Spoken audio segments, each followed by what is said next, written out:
Assalamualaikum warahmatullahi wabarakatuh. Perkenalkan, nama saya Davi Umar Sarif dari kelompok B5 dengan NIM G0023-042. Di sini saya akan mempresentasikan tentang laporan anatomi 1.3.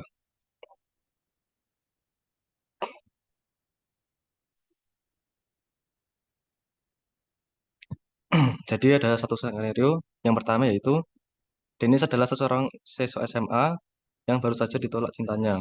Wanita itu berkata Denis terlalu baik dan kurang menarik.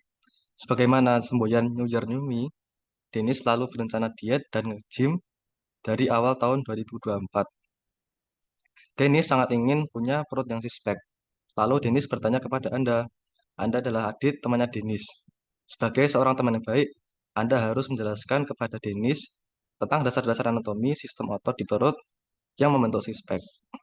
Jadi yang pertama yaitu jelaskan tentang pembagian lapisan-lapisan di abdomen anterior dan posterior, serta yang kedua yaitu jelaskan sistem otot yang ada di abdomen.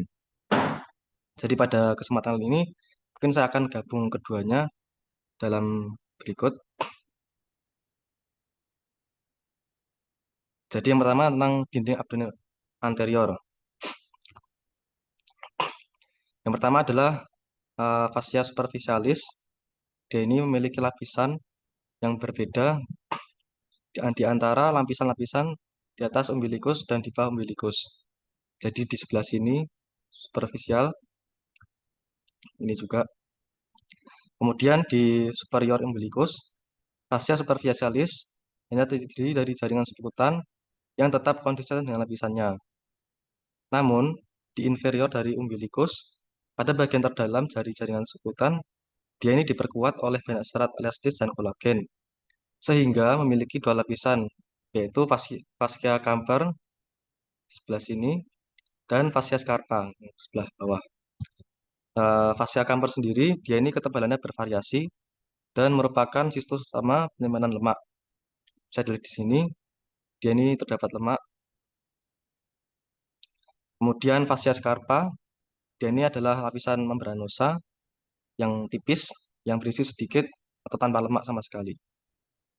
Pada pria, fascia superficialis ini berlanjut membentuk lapisan fascia khusus berisi sabut-sabut otot polos, yaitu fascia dartos. Sedangkan pada wanita, lapisan superficialis ini merupakan komponen labium maius pudenda.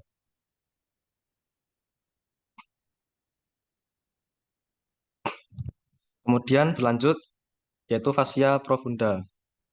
Lapisan tipis jaringan ikat yang menutupi muskulus. Dia ini terletak tepat di sebelah dalam dari fascia scarpa.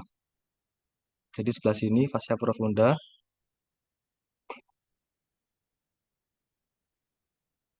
Kemudian musculi et aponeurosis. Dia terdiri dari dua jenis muskulus, yaitu yang flat muscle. Dia ada musculus obliquus externus, kemudian musculus obliquus internus, dan musculus transversus. Jadi musculus obliquus externus sebelah sini, jadi sebelah sini. Kemudian yang musculus vertikal, dia ada dua, yaitu musculus rectus abdominis dan musculus pyramidalis.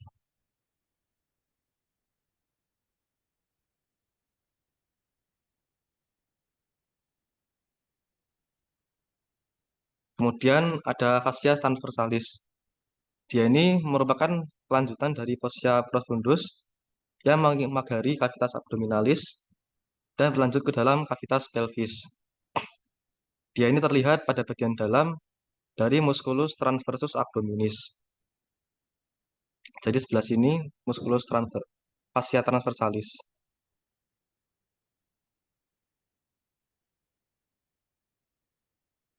Kemudian lanjut ke fascia ekstraperitoneal. Dia ini berisi jaringan lemak yang berfungsi memisahkan fascia transversalis dengan peritoneum, dibagi menjadi dua bagian yaitu anterior dan posterior. Untuk sisi anterior dia disebut preperitoneale. Kemudian yang sisi posterior dia disebut dengan retroperitoneale. Tepat di sebelah sini untuk fascia ekstraperitoneal. Jadi di fascia ini terdapat viscera retroperitoneal dan intraperitoneal.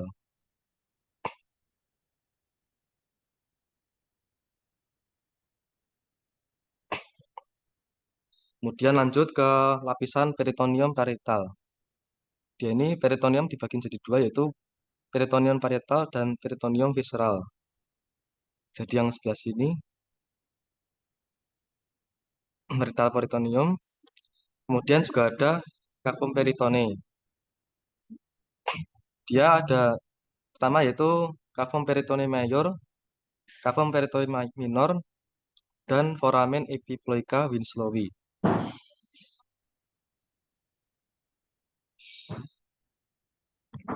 Kemudian lanjut ke dinding abdomen posterior. Jadi pertama ada kulit, kemudian fascia superficialis dorsi. Kemudian di bawahnya lagi ada lapisan musculus. Yang lapisan pertamanya yaitu musculus latissimus dorsi. Di sebelah sini musculus latissimus dorsi. Kemudian yang lapisan kedua yaitu musculus obliquus externus abdominis, musculus erector spinae, musculus longissimus dorsi, dan musculus serratus posterior inferior.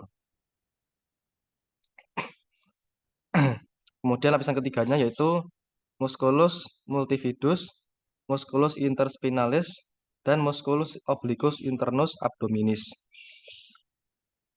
Serta lapisan keempat yaitu musculus quadratus lumborum, musculus iliopsoas, musculus transversus abdominis. Kemudian ada lapisan fascia extraperitonealis dan peritoneum parietal.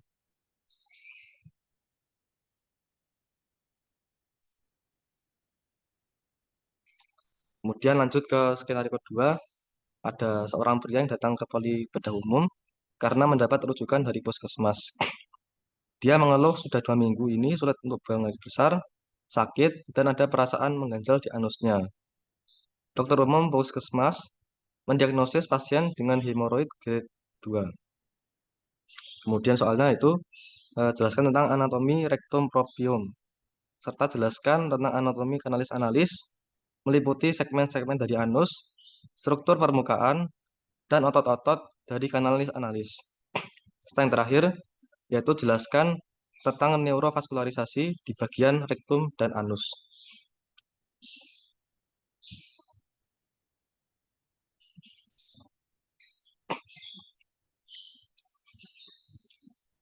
Jadi rektum proprium ini sisi luarnya terdapat flexura sacralis.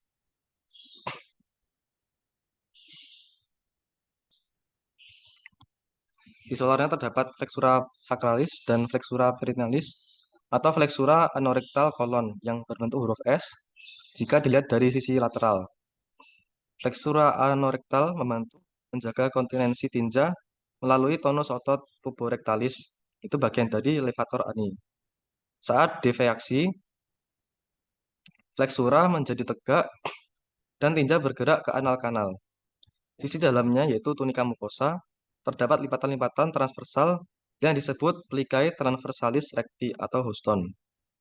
Di bawah lapisan ini, di bawah lipatan ini, rektum mengalami dilatasi, membentuk ampula recti yang terletak langsung di atas dan didukung oleh diafragma pelvis, levator ani, dan ligamen anocochigeal.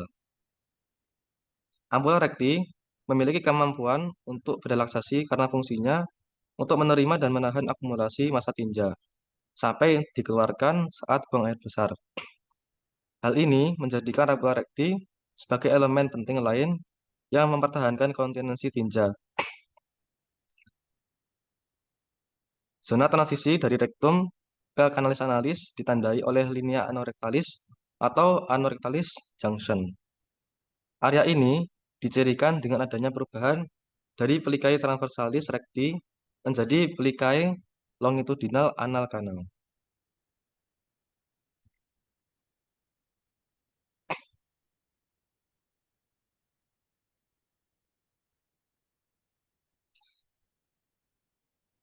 Kemudian lanjut ke kanalis analis, dia terletak di bawah diafragma pelvis dan berakhir di anus. Jadi di sebelah sini, sebelah sini. Nah, dia ini dibagi menjadi 3 segmen, yaitu pertama zona kolumnaris, yang terdiri dari lipatan longitudinal, yaitu kolumna rectalis atau analis Morgagni yang dibentuk dari korpus cavernosum. Epitalnya berjenis kolumner atau kuboid. Pecten analis adalah epitelium squamous kompleks non-keratinisasi yang menimbulkan zona putih di mukosa atau zona alba. Garis superior pada zona ini disebut linea pectinate. Istilah medisnya yaitu linea dentata. Garis bergerigi mengikuti kanuk anal. Pada bagian ini terdapat valvula analis. Zona kutanea adalah kulit eksternal dibatasi secara tidak konsisten oleh linea anocutanea zona.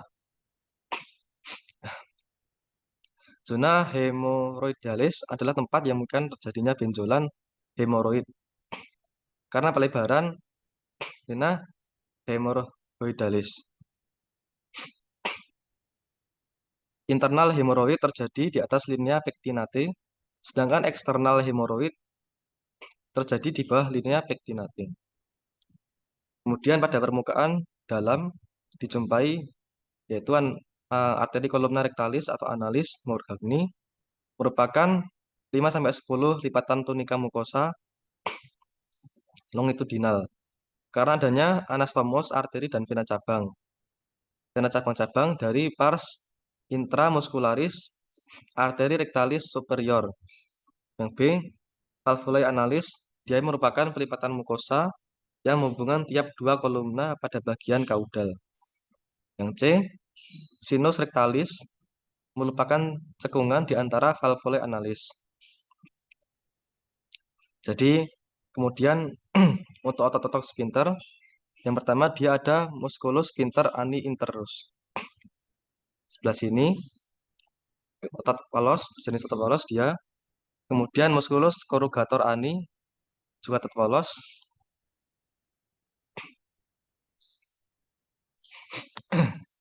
Kemudian musculus sphincter ani externus di sebelah sini. Sebelah sini. Dia berjenis otot skelet, berbeda dengan yang tadi. Kemudian musculus puborectalis. Dia ini berjenis otot skelet, bagian dari musculus levator ani. Sebelah sini.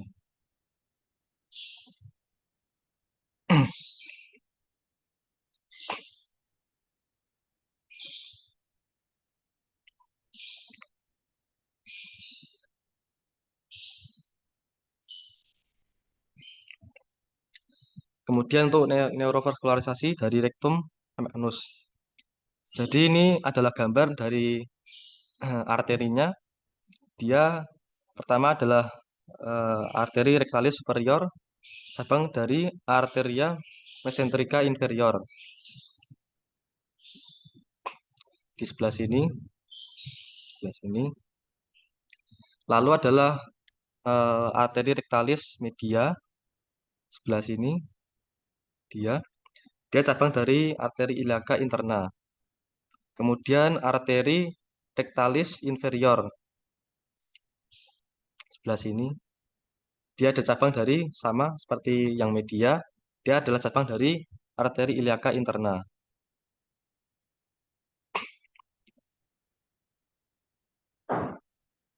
Kemudian untuk venanya, ini ada gambar vena. Dia ada vena rectalis superior yang beranastomosis dengan vena rectalis media et inferior yang akan bermuara menuju ke vena porta hepatis pada anal kanal. Drainase vena yang terletak di atas linea pectinate akan bermuara ke vena porta. Sedangkan drainase di bawah linea pectinate akan bermuara ke vena cava inferior.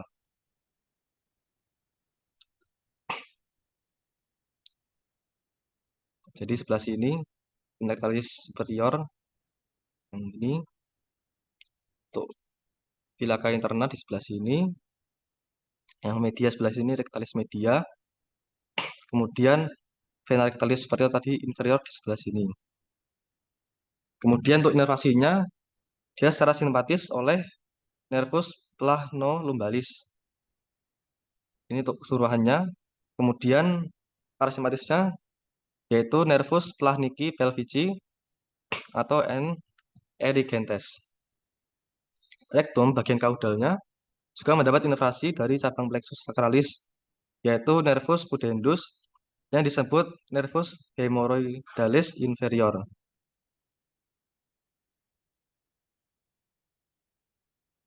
Kemudian topik selanjutnya itu apa itu peritoneum. Yang kedua, jelaskan tentang organ intraperitoneum dan retroperitoneum. Yang ketiga, jelaskan tentang duplikator peritoneum. Serta yang terakhir yaitu apa itu greater sac, lesser sac, dan foramen Winslow. Jadi yang pertama ini tentang peritoneum. Ini ada gambar dari peritoneum dari sisi anterior. Dia ini bisa dibedakan menjadi dua bagian yaitu yang pertama yaitu peritoneum parietal. Dia ini adalah lapisan yang melapisi bagian dalam dinding abdomen dan dia ini adalah bagian dari dinding abdomen sendiri. Kemudian yaitu peritoneum visceral. Lapisan peritoneum ini melapisi langsung permukaan organ atau viscera dari abdominis. Baik sebagian permukaan organ yang merupakan organ retroperitoneal maupun seluruh permukaan organ yang disebut organ intraperitoneal. Jadi kedua lapisan ini membentuk suatu rongga yang disebut cavum peritonei atau peritoneal cavity. Dalam keadaan normal, cavum ini berisi sedikit cairan serosa yang berfungsi melubrikasi permukaan peritoneum sehingga viscera atau organ-organ ini dapat bergerak satu sama lain tanpa adanya friksi atau gesekan serta memungkinkan gerakan-gerakan digesti. Akibat adanya perputaran saat embrional, pada saat dewasa, cavum peritonei tidak lagi merupakan satu rongga yang utuh, tetapi menjadi terpisah menjadi dua ruangan yang saling berhubungan sehingga dikenal sebagai cavum peritonei mayor dan cavum peritonei minor. Nah, jadi kedua cavum ini berhubungan melalui satu lubang yang disebut foramen epipoica Winslowi.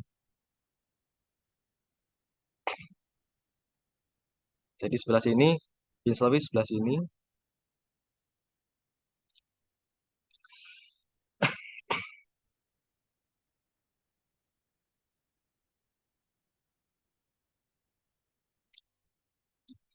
Kemudian untuk organ intraperitoneum dan retroperitoneum. Jadi untuk viscera atau organ dari retroperitoneum ini dia ada satu singkatan untuk menghafal dengan mudah yaitu Set-Pager.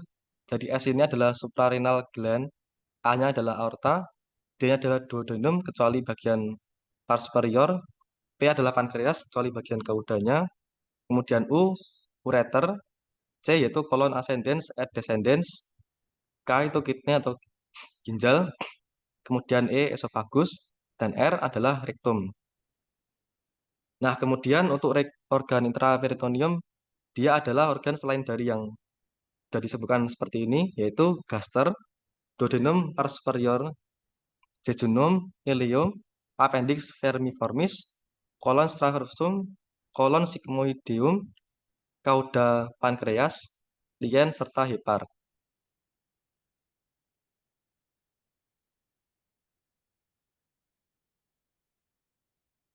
Kemudian untuk duplikator peritoneum, dia merupakan dua lapis, peritoneum. Jadi mesenterium dan omentum minus terdiri dari dua lapis peritoneum. Tapi kalau omentum maius terdiri dari 4 lapis peritoneum. Dia dibagi menjadi 3 bagian yaitu pertama adalah mesenteri atau alat penggantung peritone. Kemudian ada omentum. Yang ketiga yaitu ligamentum peritone.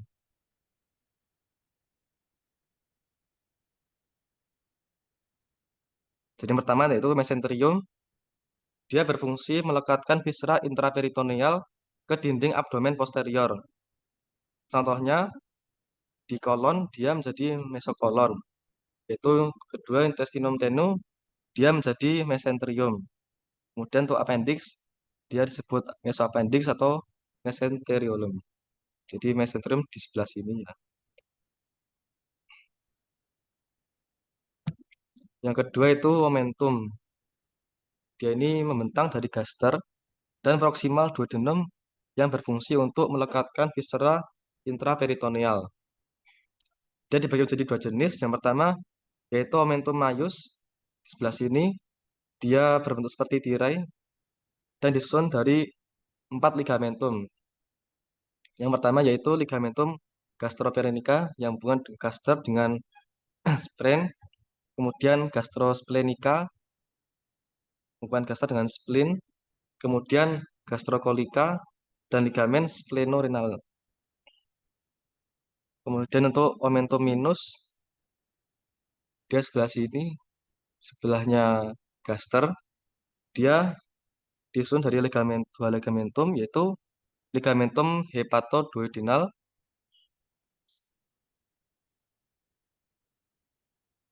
serta ligamentum gastrohepatica karena dia gaster dengan hepar ya.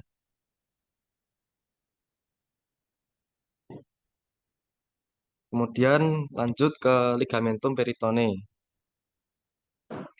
Dia ini berfungsi melekatkan organ ke organ lain ataupun ke dinding posterior abdomen yang dapat membentuk bagian dari omentum.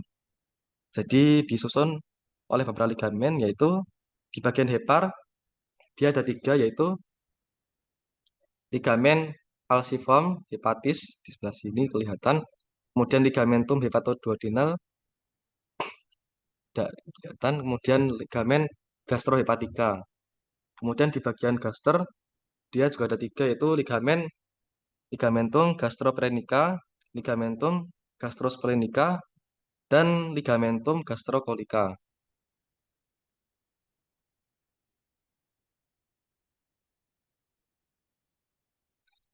Kemudian itu tentang greater sac, lesser sac, dan foramen Winslow. Jadi seperti yang telah disebutkan tadi, dia ini adalah bagian dari dinding abdomen dari lapisan peritoneum parietal. Dia ada cavum peritone atau nama lainnya yaitu sac. Jadi yang pertama cavum peritone mayor atau greater sac, kemudian cavum peritone minor atau lesser sac, dan foramen epiploica winslowi. Kemudian saya lanjutkan dengan mungkin dibahas yang telah dibahas sebelumnya sebelah sini. Jadi di sini sebelah sini penjelasannya. Jadi dia foramen epiploica winslowi ini adalah suatu lubang yang menghubungkan antara dua cavum peritone mayor dan cavum peritone minor. Serta pada orang dewasa ini enggak juga tidak lagi merupakan satu rongga yang utuh. Jadi terpisah menjadi yang mayor dan minor. Jadi ini seperti ini penjelasannya.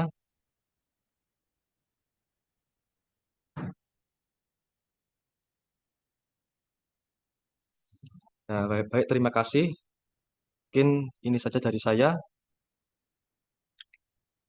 Wassalamualaikum warahmatullahi wabarakatuh.